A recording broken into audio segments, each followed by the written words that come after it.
Salam la team, j'espère que vous allez bien. On va faire un petit round-up de tout ce qui s'est passé depuis ce matin côté football. On va pas avoir d'ordre spécifique. On va parler de Palmer, on va parler de Liverpool, de City, d'Arsenal, peut-être de Bayern Leverkusen qui a fait match nul contre Bayern Munich. C'était pour moi le premier gros test grandeur nature de Vincent Kompany. Mais avant, je vous disais la dernière fois qu'entre Manchester City et Arsenal, c'est la guerre maintenant. Pour ceux qui ont suivi le débrief que j'ai fait après le match, avant le match, il y avait beaucoup de mind game par rapport aux deux coachs en conférence de presse. Il y avait beaucoup d'événements pendant le match. Et là, même après le match en conférence de presse, vraiment, il y a beaucoup de choses qui se passent. Même si aujourd'hui, j'ai vu que Arteta a désamorcé un peu la bombe. Pourquoi? Parce que juste après le match, Arteta va en conférence de presse. Donc, on lui dit que on lui reproche beaucoup des choses, surtout les joueurs de City, par rapport à comment Arsenal joue, la maîtrise des arts sombres dont je vous parlais, comment est-ce qu'il jouait le temps, comment est-ce qu'il défendait. Donc Arteta, pour se défendre, il dit, j'ai été là-bas 4 ans, donc je sais des choses. Croyez-moi, je sais des choses, j'ai des informations. Donc Arteta, il dit ça comme ça. Et là, Pep vient en conférence de presse d'avant un match contre Newcastle, c'est-à-dire hier. Et là, on lui dit déjà, Pep, qu'est-ce que tu penses de Haaland, ce qu'il fait juste après le but de Stones? Parce qu'Haaland, juste après le but de Stones, pour ceux qui ont vu les images, il lance la balle sur la tête de Gabriel. Donc, Pep, il dit, bon, Gabriel l'a dit, hein, Gabriel a dit, oui, c'est vrai, après le match là, Gabriel avait dit en conférence de presse que c'est la guerre, en fait. C'est la guerre, c'est normal dans un match de football d'avoir des actes de provocation. C'est lui normal, ça fait partie du football. Donc, pour lui, c'était tranquille, quoi. Et qu'ils attendent City au match retour. Donc, Pep, il a dit, donc, il n'a pas grand-chose à dire. Gabriel l'a dit lui-même par rapport à ce que Haaland avait fait. C'est la guerre, puisque c'est la guerre, c'est comme ça. Mais Pep pense aussi que Haaland ne doit pas être fier de ce qu'il a fait. Donc, c'est ça que Pep a répondu. Donc, juste après ça, il y a un journaliste qui, lui, était en mission, qui demande à Pep, mais qu'est-ce que tu penses de ce qu'Arteta a dit par rapport au fait qu'il sait des choses? Guardiola lui dit, mais il sait des choses par rapport à quoi? Donc, le journaliste, il prend le temps de lui expliquer tout ce que Arteta a dit. Il lui a dit, mais non, on lui parlait des tactiques sombres, de comment Arsenal jouait. Et Guardiola lui dit, mais sois spécifique. Qu'est-ce qu'il a dit exactement? Le journaliste lui dit, bon, il a dit qu'il sait des choses. Il a été là 4 ans, donc il sait des choses, il a des informations. Donc, Pep qui lui répond, bah, il va falloir que Arteta soit un peu plus précis parce qu'il se passe beaucoup de choses par rapport aux 115 charges chefs d'accusation dont on parle par rapport à Manchester City. Donc, il va vraiment falloir qu'Arteta soit spécifique. Et là, je pense que la presse anglaise était très, très, très contente. Pourquoi? Parce que je vous disais que pour nous, les supporters du football, c'était déjà un derby, entre parenthèses. Pourquoi? Parce qu'on sait que depuis quelques années, c'est fini Liverpool, donc c'est Arsenal, le principal rival actuellement de Manchester City. Mais les Anglais, la presse, ils voulaient aussi avoir leur bataille médiatique parce que c'est de ça qu'ils vivent aussi. Vous vous rappelez, avec Mourinho, avec Klopp aussi, ils ont toujours essayé de mettre Guardiola en rivalité avec quelqu'un. Mais aujourd'hui, Arteta a tout désamorcé. Juste après la victoire 4 buts à 2 contre Leicester, Arteta a dit, écoutez, moi quand je disais que je savais des choses, que j'avais des informations, c'est par rapport à comment ils jouaient, comment ils ont travaillé pour en arriver là. Personne ne peut me mettre en mal avec Pep Guardiola. Je suis fier de tout ce qu'il a fait pour moi. Donc pour moi, il a vraiment réussi à désamorcer cette bombe-là et c'était drôle à voir, même si ça ne change pas trop la dynamique de tout ce qui s'est passé dans ce match-là. Je pense que pour le prochain Arsenal-Manchester City, ce sera vraiment bouillant, bouillant. Parlant de Manchester City, ils se sont fait accrocher aujourd'hui contre Newcastle. Donc, contre Newcastle, on savait que le déplacement là était assez périlleux parce que tu perds Rodri, qui ne va plus jouer de toute la saison, mais tu n'as pas aussi De Bruyne. Donc, perdre Rodri et De Bruyne, c'est limite avoir deux, trois joueurs de ta colonne vertébrale qui vont manquer. Et du coup, aujourd'hui, ils ont eu un 11 avec à gauche Grealish, ils ont mis à droite Bernardo Silva. Après, derrière, il y avait Rico Lewis qui était entre les lignes, il y avait Walker qui était titulaire. Et Kovacic a essayé de jouer ce rôle de pivot-là. Donc, c'était ça à peu près les changements dans le 11. Et dans le match, on a vu un match de Manchester City où il se cherchait naturellement face à un bloc de Newcastle. Et un but qui est survenu, un but de Gardiol qui ne va jamais arrêter de me surprendre. Gardiol, lui, le défenseur central qui joue maintenant à gauche à Manchester City, Guardiola, il reçoit la balle dans la surface. Grealish lui fait la passe. Il contrôle, enchaîne le crochet. Il était entre deux, trois joueurs de Newcastle. Enchaîne le crochet gauche et du pied droit, il enchaîne. Un but magnifique d'un défenseur central à Leipzig qui joue maintenant plus latéral gauche, limite à Manchester City. Donc c'est incroyable de voir une telle polyvalence chez les joueurs de Pep Guardiola qui ne vont jamais arrêter de me surprendre. Donc ça, c'était le premier but de City. Mais bon, ça n'a pas suffi vraiment pour gagner ce match-là. Après, au retour des vestiaires, on a vu ce penalty-là de Gordon qui, pour moi, n'était pas un penalty. Je pense qu'il y a un réel problème avec la VAR en Angleterre et peut-être même un peu partout. Parce que si vous regardez bien l'action, Gordon, il n'est pas hors jeu, certes. Donc, il va en 1 contre 1 face à Ederson. Et là, hop, crochet. Donc, quand il fait un crochet, Ederson, il met ses mains. Donc, puisqu'il met ses mains, il y a, on va dire, des réflexes automatiques de beaucoup d'attaquants. C'est de se coucher quand tu sais que le gardien, il essaie de mettre ses mains en opposition. Parce que la plupart du temps, il touche l'attaquant.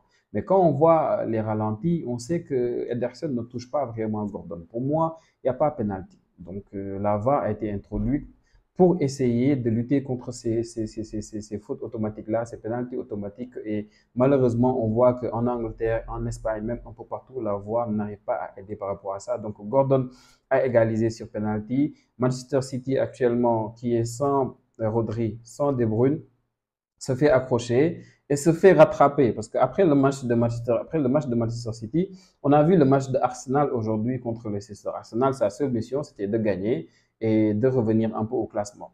Pourquoi? Parce que quand City perd des points contre Newcastle, tu ne veux pas perdre des points contre Leicester. Leicester, le promu qui avait gagné la Championship l'année dernière. Donc, c'est important de gagner ce genre de match-là parce que tu sais que tes rivaux, à savoir Liverpool ou Manchester City, ils vont peut-être pas perdre de points contre Leicester. Mais après la première période entre Arsenal et Leicester, on se disait, voilà, en fait, c'était fini parce qu'il y avait déjà 2-0. En premier but de Martinelli qui fait après une passe à Trossard et Trossard qui met le deuxième but. Donc c'était la mi-temps. On s'était dit, bon, c'est fini, quoi. Logiquement, Arsenal a plié le match. Mais en deuxième mi-temps, ils reviennent, ils baissent de régime. J'imagine moyen de se reposer pour eux et de préparer le match contre le Paris Saint-Germain en Ligue des Champions. Et là, hop, voilà, ils se font rattraper par Leicester. Un doublé de James Justin, dont le deuxième but est vraiment magistral. Ça vaut le détour. Allez voir le deuxième but de James Justin. Quel enchaînement magnifique. Vraiment, un des meilleurs buts depuis le début de la saison pour moi dans les 5 grands championnats. Donc, 2 buts partout. Et après, surtout, il y a une prestation XXL du gardien de Leicester. Donc, Hermansen, aujourd'hui, pour moi, c'était l'homme du match. L'homme du match, c'était ni Martinelli qui a été doublement décisif, ni Trossard qui lui aussi, je pense, a été l'auteur du troisième but parce qu'à la 94e minute, Arsenal nous fait sa spéciale. Donc, il y avait 2 buts partout. Hermansen était partout. Partout, partout. Donc, solide sur sa ligne, rien ne passait. C'était à une période où Leicester, ils subissaient les rafales offensives d'Arsenal. Sterling est rentré à gauche. Bon, il ressemblait à un papy qui avait débuté le match. Moi, je ne comprends toujours pas comment tu peux voir que Sancho est disponible et toi, tu achètes Sterling. Bref, on m'expliquera plus tard. Et sur l'autre côté, j'ai vu Nwaneri. Je pense que c'est comme ça qu'il s'appelle. Le boy là, je l'ai vu en cup, il avait mis un doublé face à Bolton. Je ne sais pas si on prononce, si je prononce bien son nom, Nwaneri. Mais le boy, il est excellent. Le boy, il est rentré. Tac, dribble, frappe. Enroulé, Hermansen sort. Il rentre encore dans la surface, dribble, il se défait de 1, 2, 3 jours de Leicester, mais vraiment un jeu incroyable. Et Sterling était rentré depuis presque 10-15 minutes, on le voyait même pas sur le côté gauche. Peut-être aussi qu'il manque de rythme, on verra d'ici la fin de la saison. Donc ils ont été très solides derrière, surtout grâce à un gardien comme Hermansen Leicester. Et après, ils n'ont rien pu faire jusqu'à la 94e minute. Et là, Arsenal revient avec sa spéciale.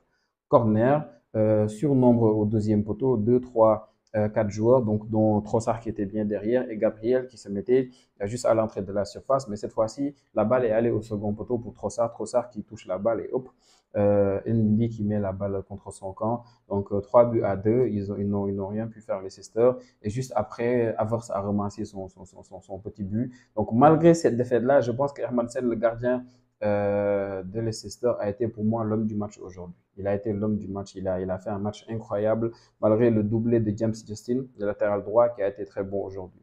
Donc Arsenal, heureusement, ne se sont pas fait piéger. Ça aurait été dommage de perdre la possibilité d'avoir ces 3 points-là. Ils reviennent maintenant à 14 points, c'est-à-dire à hauteur de Manchester City. Pourquoi? Parce que Liverpool a gagné et Liverpool maintenant est leader de la Premier League. Liverpool, ils ont joué aujourd'hui contre Wolves et les 25 voire 30 premières minutes, j'ai presque failli m'endormir devant l'écran parce que je reconnaissais même plus Liverpool. À un moment donné, vers la 15e ou 20e minute, je pense que Wolves, ils avaient même plus tenté de tir, ils avaient plus essayé, ils avaient peut-être plus d'XG que Liverpool. Et c'était vraiment catastrophique. Je ne sais pas pourquoi ils sont limite en mode baisse de rythme, malgré la victoire contre Wolves 2 buts à 1. Je pense que ce Liverpool-là reste à désirer un peu. Peut-être qu'ils sont juste fatigués, peut-être que c'était un match de plus à l'extérieur qui est compliqué. Mais pour moi, malgré cette victoire-là, malgré aussi qu'ils soient premiers de ce championnat-là, si ils se permettent de perdre contre Nottingham Forest, ils se permettent de faire des matchs aussi difficiles contre Wolves, vraiment, je m'inquiète un peu pour la suite parce qu'après, les adversaires vont s'enchaîner et des équipes qui sont plus difficiles à jouer que ces équipes-là, on en trouve en pagaille en Premier League. Donc, il y a eu un premier but déjà à Liverpool de Konaté, donc juste avant la mi-temps sur une passe de Diogo Jota. Donc, ils sont allés à la pause sur ce score-là, 1 but à 0. Donc, au retour, on a vu aussi Konaté qui avait mis le but, mais qui s'est complètement troué. Il voulait couvrir la balle, espérant que ça allait sortir. Malheureusement, Alisson n'est pas venu récupérer la balle. Alisson de retour de blessure d'ailleurs. Et après, on lui a chopé la balle. Aïd Nouri en a profité, le latéral gauche. Donc, il a mis le but égalisateur. Et juste quelques secondes après, il y a eu un penalty de l'ancien du Barça, Semedo, qui a un peu tiré le maillot de Diogo Jota. Donc, penalty transformé par Salah, 2 buts à 1. Liverpool assure maintenant les 3 points et ils sont premiers maintenant de la Premier League, juste devant Arsenal et Manchester City. Donc, à part ces trois équipes-là qui ont fait ces matchs-là aujourd'hui, celui qui m'a le plus impressionné aujourd'hui, je pense, c'est Cole Palmer. Cole Palmer, aujourd'hui, il a sorti un match magistral contre Brighton. Donc, vous connaissez Brighton. Brighton, quand vous jouez contre cette équipe-là et que vous avez des attaquants comme les attaquants de Chelsea. Vous savez que Sancho, il est à gauche, Madueke est à droite, tu as Nicolas Jackson qui est une flèche devant et tu as Cole Palmer juste derrière. Tu sais qu'avec la ligne haute de Brighton, les attaquants vont se régaler. Et aujourd'hui, les attaquants de Chelsea se sont régalés. Rien à dire. Cole Palmer a été magistral. 4 buts. Il a mis 4 buts en une mi-temps. C'est la première fois en Premier League qu'un joueur met 4 buts en une mi-temps. Et je pense même sur la liste des triplés avec Chelsea, je l'ai vu à égalité avec des noms comme Drogba qui a passé des années dans le club. Donc ce boy-là, pour moi, c'est le futur playmaker de l'équipe d'Angleterre. J'espère vraiment que le prochain coach de l'Angleterre ne va pas faire l'erreur que Southgate avait faite. C'est-à-dire penser que Cole Palmer, c'est juste un jeune qui doit venir en sortie de banc par moment puisqu'il y a des titulaires devant lui. Non, pas du tout. Je pense qu'en Angleterre, il faut le mettre à l'aise. Cole Palmer, il faut le mettre à l'aise. Il faut lui mettre peut-être à gauche Gordon, à droite Saka, devant lui Harry Kane. Quand on voit par exemple le premier but qu'il met aujourd'hui sur une passe de Nicolas Jackson a été vraiment très intelligent sur le coup. Il voyait qu'avec la sortie du gardien, c'était compliqué pour lui. Donc il a fait la passe et hop, Cole Palmer en a profité. Donc le premier but, quand on voit comment il joue avec des attaquants comme Nicolas Jackson, qu'on s'imagine lui combiner avec des joueurs comme Saka, comme Harry Kane, comme peut-être Gordon à gauche, ou peut-être derrière lui ici Declan Rice et Bellingham. On sait qu'il va se régaler. On sait qu'il va se régaler. J'espère vraiment qu'en Angleterre, ils vont faire cet effort-là. Et quand on voit comment ils se régalent avec Chelsea, on ne peut pas s'empêcher de nous dire que peut-être que Guardiola aurait pu lui donner sa chance à Manchester City quand Mahrez est parti, parce que c'est ce qu'il voulait. Palmer, il voulait vraiment être titulaire dans cette équipe, malgré le fait qu'il y ait eu une concurrence compliquée pour lui là-bas, parce qu'il y avait d'autres joueurs qui aussi par moment jouaient sur ce côté-là, et Guardiola ne pouvait pas garantir un temps de jeu aussi important à Palmer. Donc il a bien fait de partir. Palmer, lui, le supporter de Manchester United qui a été formé à City et qui maintenant est à Chelsea sous les ordres de quelqu'un qu'il connaît bien, parce que Maresca, qui est actuellement l'entraîneur de Chelsea, qui était l'entraîneur de Leicester, qui a gagné le championship l'année dernière, Maresca avait le boy avec Manchester City quand ils étaient, je pense, dans l'équipe des U23 ou quelque chose comme ça. Et je pense que c'est pour ça qu'actuellement, Palmer, il s'exprime beaucoup mieux. L'année dernière, on a vu qu'avec Pochettino, il adorait le mettre à droite et on savait tous que c'était pas vraiment ça le poste de Cole Palmer. Donc Cole Palmer a été magistral aujourd'hui. Sinon, à part ça, je pense qu'il y a eu le match nul entre le Bayern et Bayern Leverkusen. Un but partout. On a vu un but magnifique de Pavlovic, un magnifique. Mais le premier but avait été marqué par Andrich. Donc, Andrich qui joue maintenant à côté de Granit Xhaka au milieu de terrain côté Bayern Leverkusen. Donc, c'était le premier test grandeur nature. Le Bayern a dominé ce match-là. Donc, je pense qu'ils ont plus dominé ce match-là. Musiala s'est régalé par moments. C'est un joueur que j'adore regarder. En début de saison, je voyais que Musiala, quand il jouait avec le Bayern, il venait beaucoup au milieu de terrain pour essayer de participer à la remontée de la balle. Donc pour moi, c'était vraiment une gâchis parce que je ne pouvais pas comprendre que Musiala puisse jouer aussi bas. Mais au fur et à mesure, je pense que Compagnie, il a changé ça. Et j'aime voir Musiala être tout le temps comme ça entre les lignes, derrière les attaquants. Aujourd'hui, il y a eu des moments, des séquences de jeu où vraiment il s'est régalé. Pour l'instant, Bayern, ils sont toujours leaders de la Bundesliga. Donc, ils sont à 13 points. Bayern Leverkusen, ils sont juste derrière Leipzig. Leipzig est à 11 points. Leverkusen, ils sont à 10 points. Donc, c'était tout pour le round-up. On se revoit tout de suite pour faire le débrief du match du Barça. À tout à l'heure, les amis.